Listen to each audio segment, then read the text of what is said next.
Welcome to the selfgrowth.com show. My name is David Riklan, and I'm the founder of selfgrowth.com.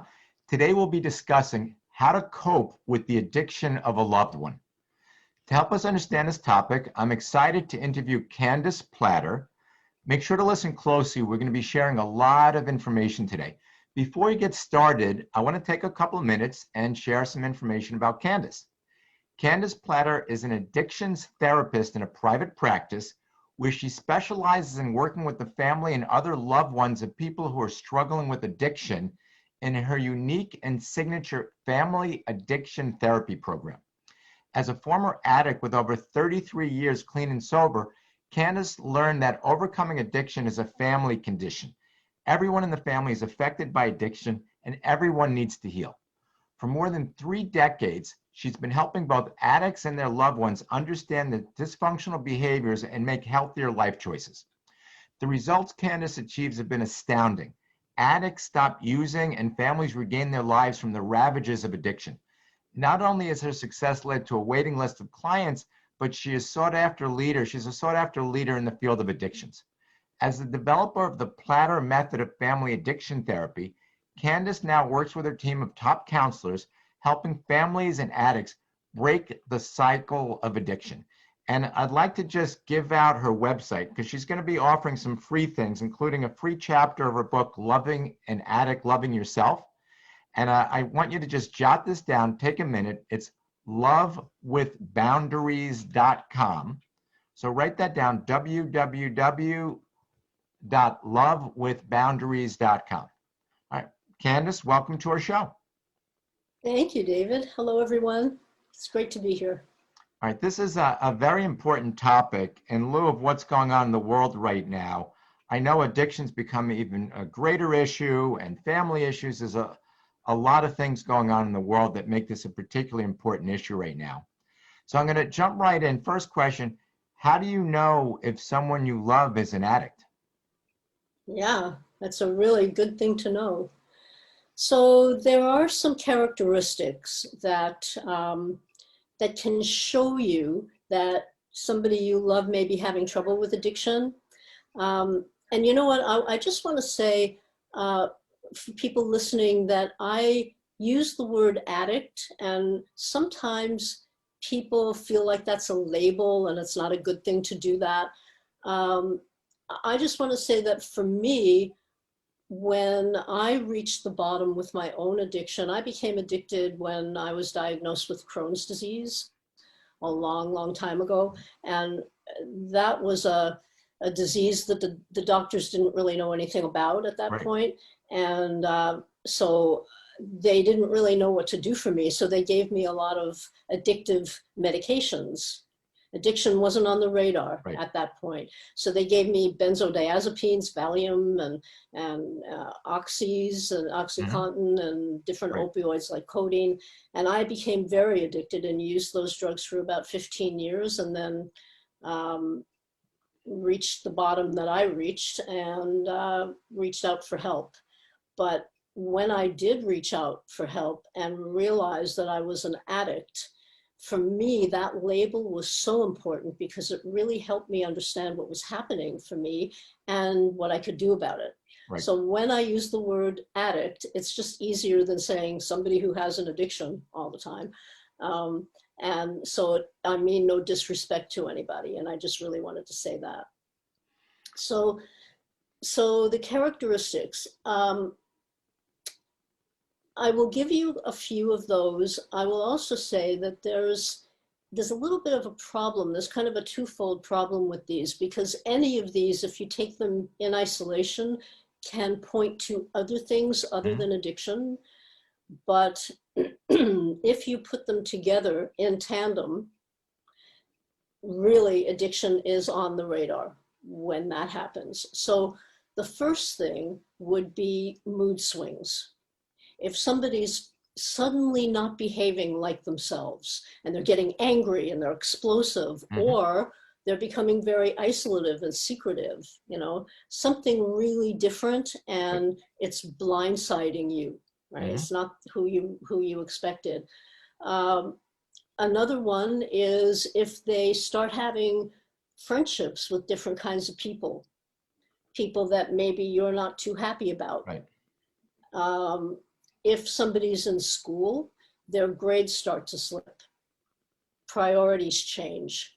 Hmm. If they're working, they're calling into work and not going, calling in sick, they're late for work, they're causing problems there, and they're getting fired, they get another job, same thing happens. So, these are the kinds of things you want to look for. Right. And again, you put them together, Hmm. something's going on there.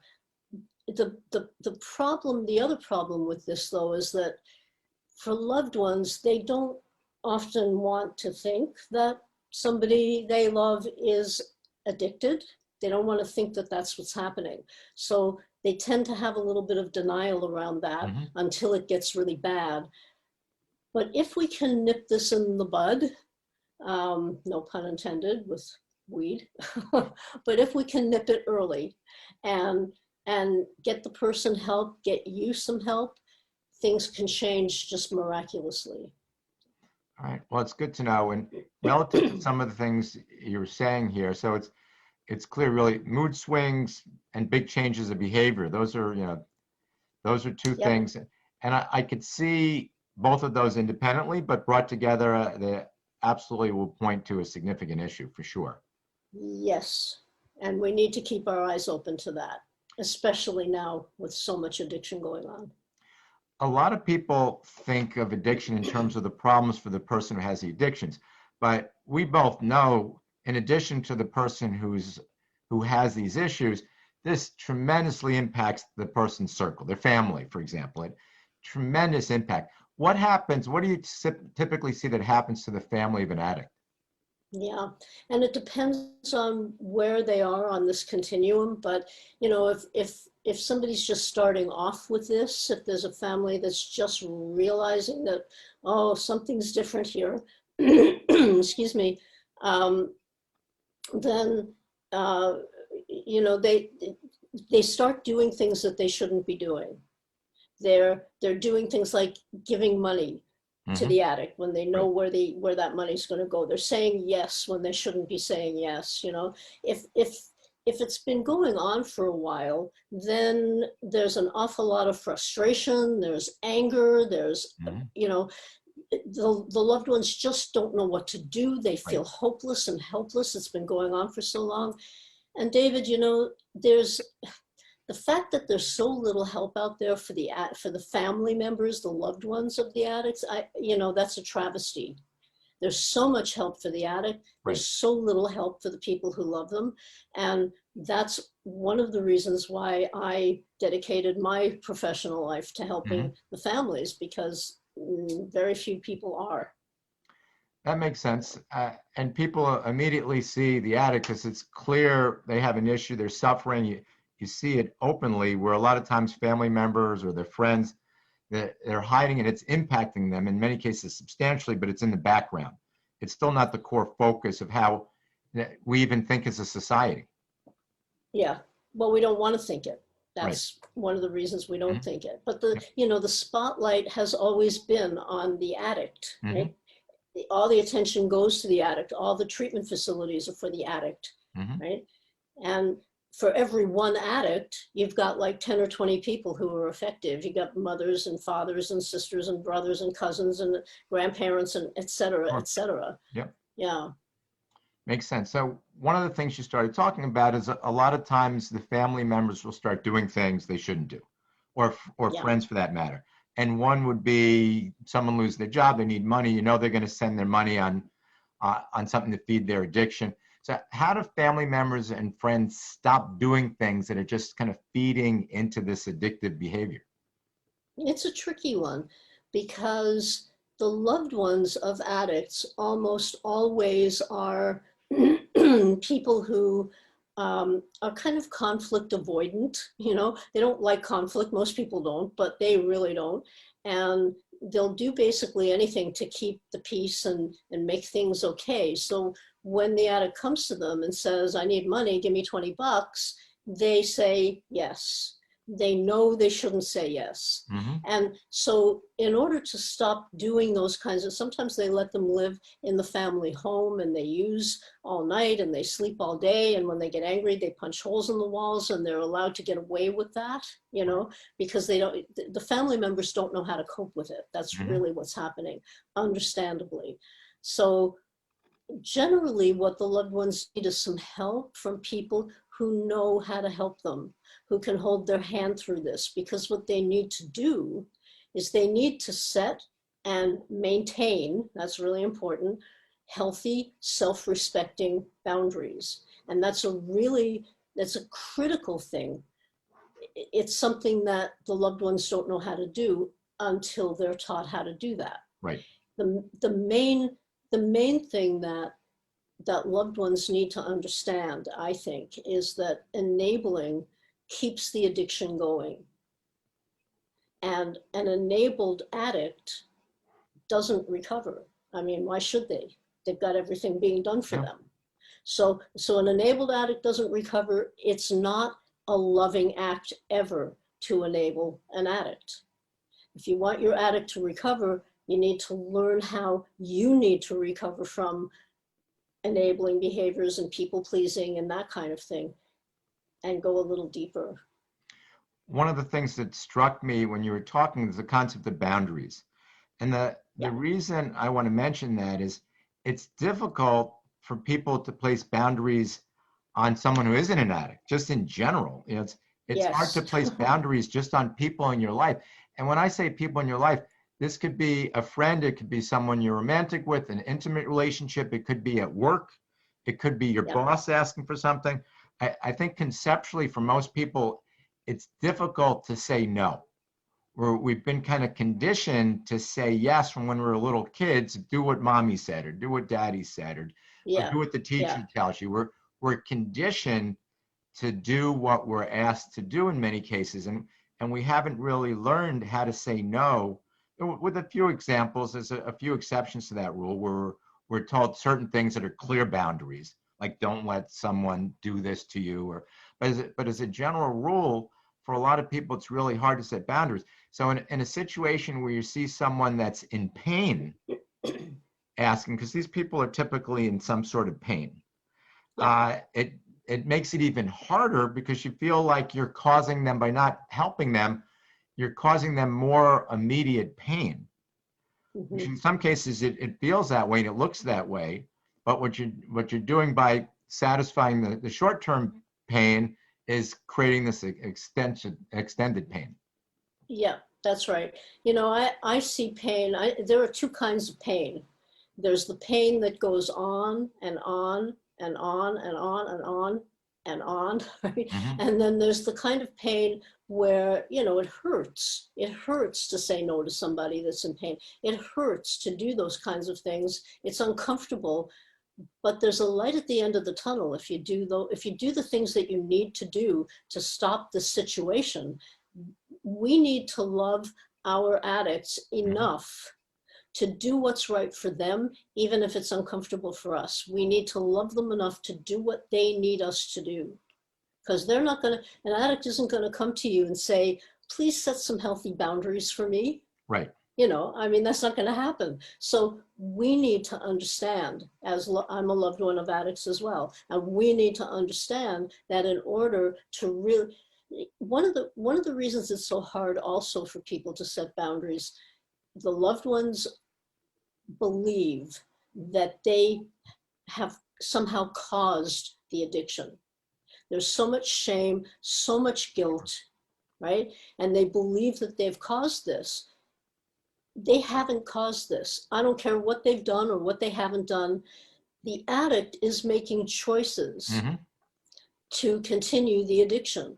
Nobody can take that choice away from the addict. What we can do is we can make it uncomfortable, more uncomfortable for the addict to continue to make that choice. And so that's where enabling comes in. You stop enabling, you make it more uncomfortable. The addict says, oh, maybe I don't like this so much anymore. Right?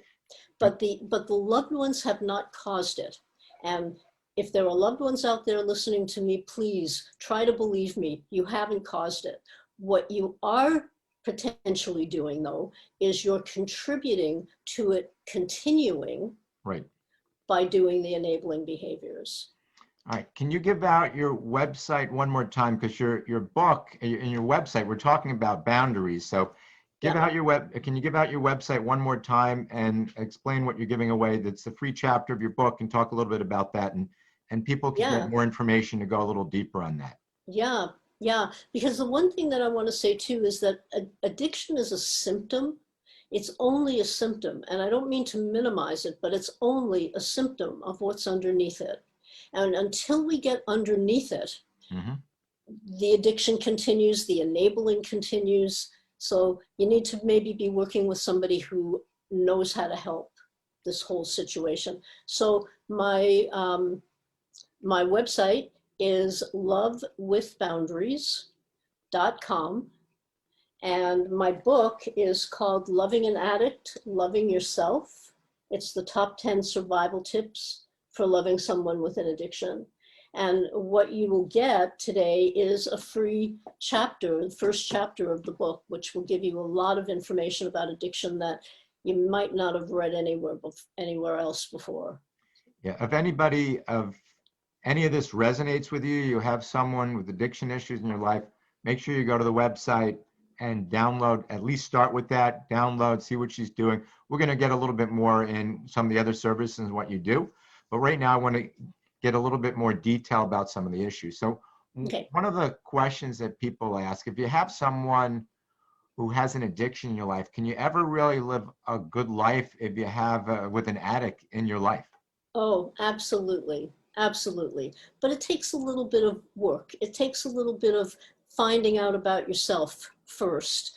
Because again, the spotlight's always been on the addict. And so loved ones, it's like they ride around in the roller coaster in the same car as the addict. And so Mm-hmm. when the addict is doing well, right, Yep. they're doing well. And when the addict isn't doing well, they're not doing so good. Right. So it's like the loved ones become addicted, almost addicted to the addiction. Mm-hmm. And they need to start to detach. They need to take better care of themselves. Their own needs have been put on the back burner for such a long time. It's interesting. I have one of the chapters in my book is about the magic question in psychology, which is, what would your life be like if you didn't have this problem?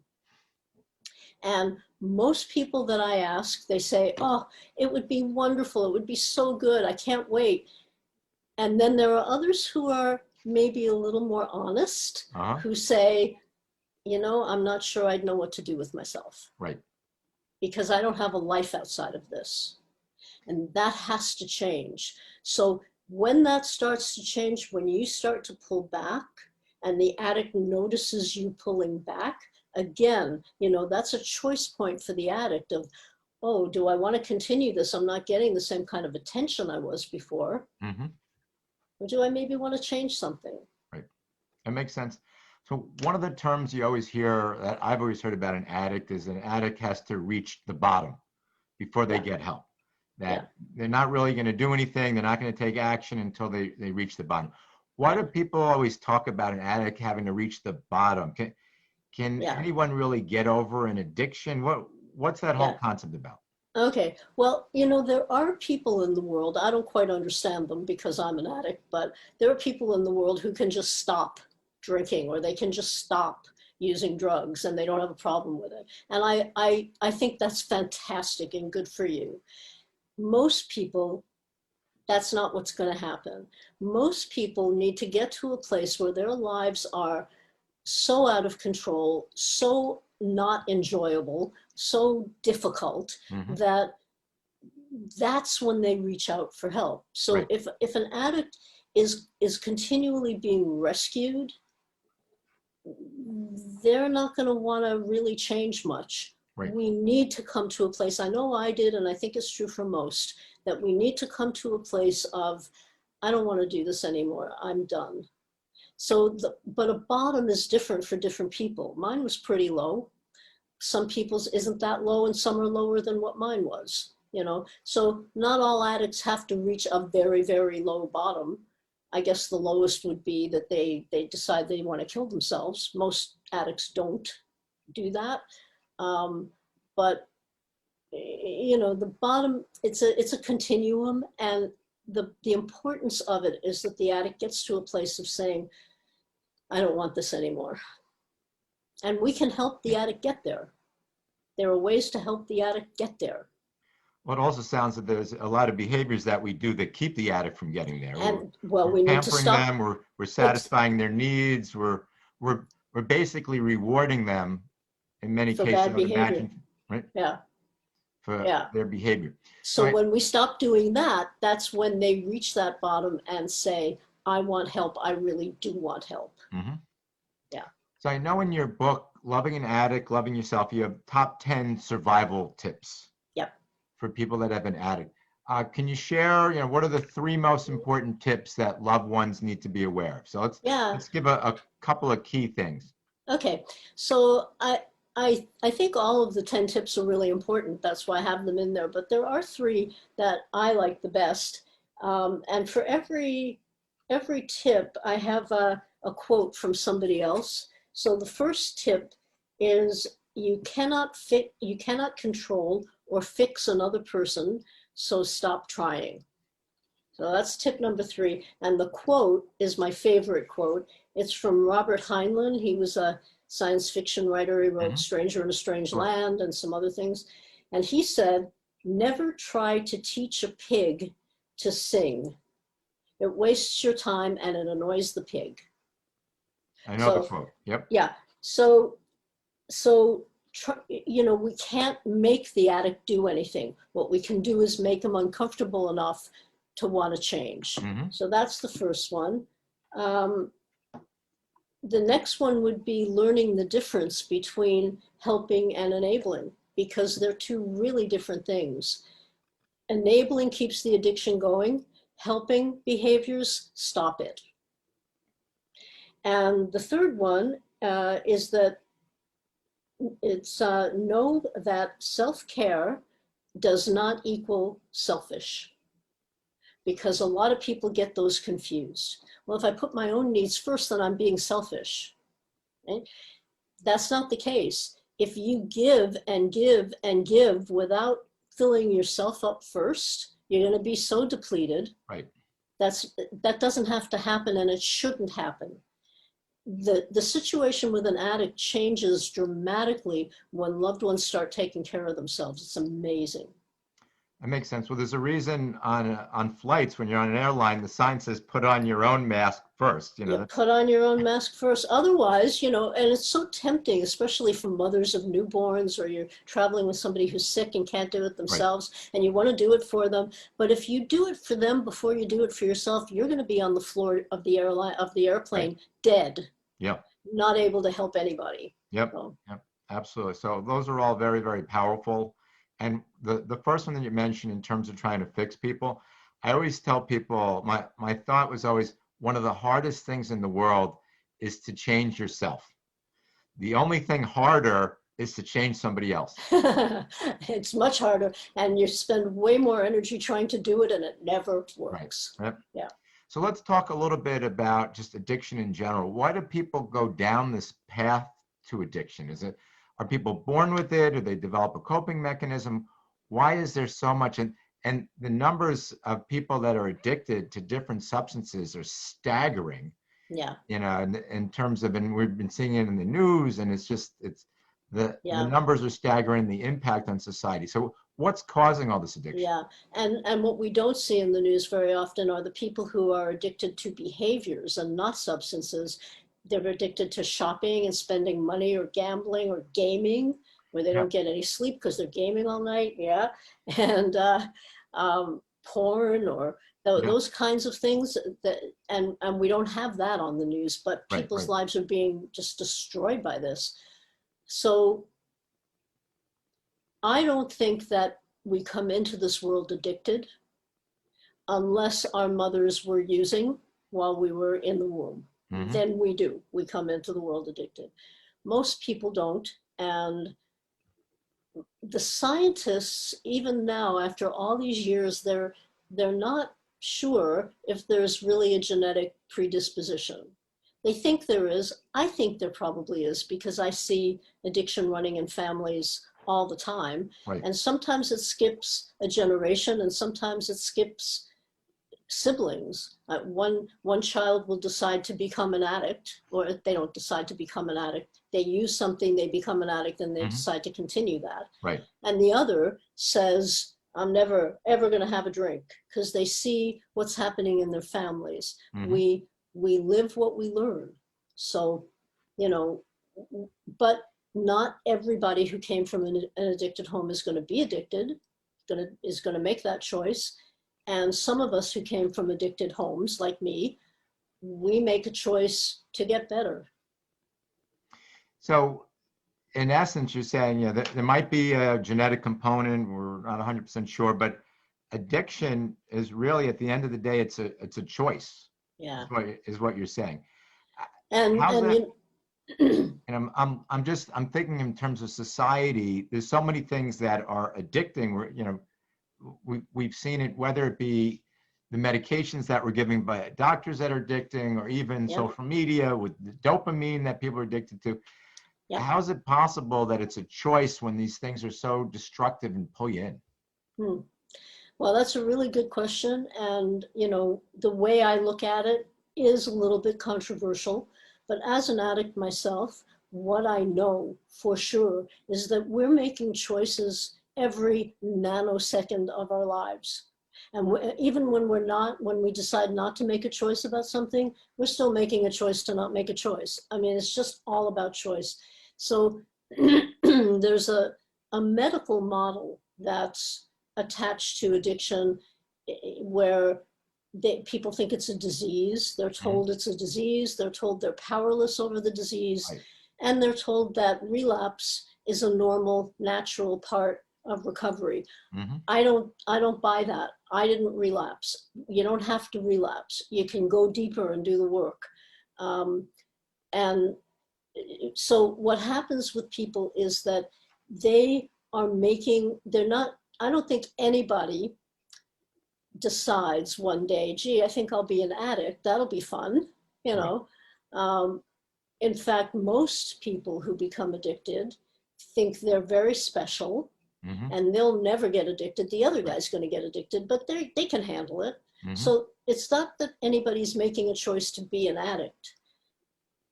But there comes a point in every addict's life, no matter what the addiction is, where they know that something's wrong. They see other people their age, or they see other people who are living lives that they're not living. They know. And that's where the choice point is. And so people either make a choice to continue an active addiction, and some people die from it. It's horrible. Or they make a choice to go into some kind of active recovery. And there's so many ways to be in recovery now that weren't available when I was, when I was first in recovery. But, getting help, figuring out what's going on for you. Why are you sabotaging your life? Why do you keep shooting yourself in the foot? What's underneath that symptom of addiction? That's what we have to get to. All right. We covered a lot of information today. We only have a few more minutes. What I'd like to do is give you an opportunity. You shared a lot, but there's obviously a lot more that people need to know, specifically if they have someone with addiction in their life. And we couldn't cover it all today. Can you share a little bit more information about what you do? And let's I'm going to give out the website one more time, because I know there's really a couple things. One, there's more information to get there. So I urge everybody to go to the website, at least download the first chapter. It goes deeper into some of the stuff we talked about today. But if you can give out the website one more time and then talk a little bit about what you offer and your services. Just so people get a sense, what next for people? Yeah, so the website is lovewithboundaries.com. And that's because we teach you how to love with boundaries, because that's what's needed. So there was a long time when I worked on my own as a practitioner, and in the last couple of years, I've taken on some wonderful top-notch therapists. They're so skilled in their own right, and I've trained them in using my system of working with loved ones. So I now have a team, which is just fantastic, and we offer family programs where we offer counseling to anybody in the circle of love of the addict. So if it's parents or it's spouses or it's siblings, anybody is included in the counseling that we do with this, so that everybody can be united and on the same page. If loved ones aren't that way, the addict will come in and manipulate. So we want to make sure that everybody's united. And then we also work with the addicts as soon as they're ready, and we help the loved ones get the addict ready for us. And we have a really good time with the loved ones. It's not all, you know, heavy, and Right. it's we have remarkable results, and they come about very quickly. So if you're struggling and you want some help, I'm really hoping that you'll get in touch with us. We have a questionnaire for you to fill out. It's not a terribly long one or involved, but once you do that and you submit it to us, then we'll give you a 30-minute free consultation on Zoom or by phone and see whether we're a fit for you and you're a fit for us, and we get started with you right away. So we can stop this, we can heal this. All right, that's a good message. So just to give it out one more time, lovewithboundaries.com. Yep. If you're in a situation, you have someone in your life that is addicted, some sort of addiction, make sure to check out what Candace is doing with her team. Good information over there. They can help. And it sounds like a lot of the stuff you're doing, especially in today's day and age, is virtual. You can do Zoom, you can do remote calls, and you know, we have clients all over the world. They're all over the world. Right. Yeah. Any final message that you want to leave with people? We covered a lot of stuff. Do you have a final last thought you want to leave with people before we finish up today? You know, I just want to tell you, don't give up. We can heal this, and we know how to help you. So I really hope that we'll hear from you. All right. Well, Candace, thank you very much. A lot of very useful, practical information. I know a lot of people are suffering out there. This has been very helpful. So thanks for joining us. Thank you. And I'd like to thank everybody for listening, and I wish everybody great success in all areas of your life. We'll talk to everybody soon.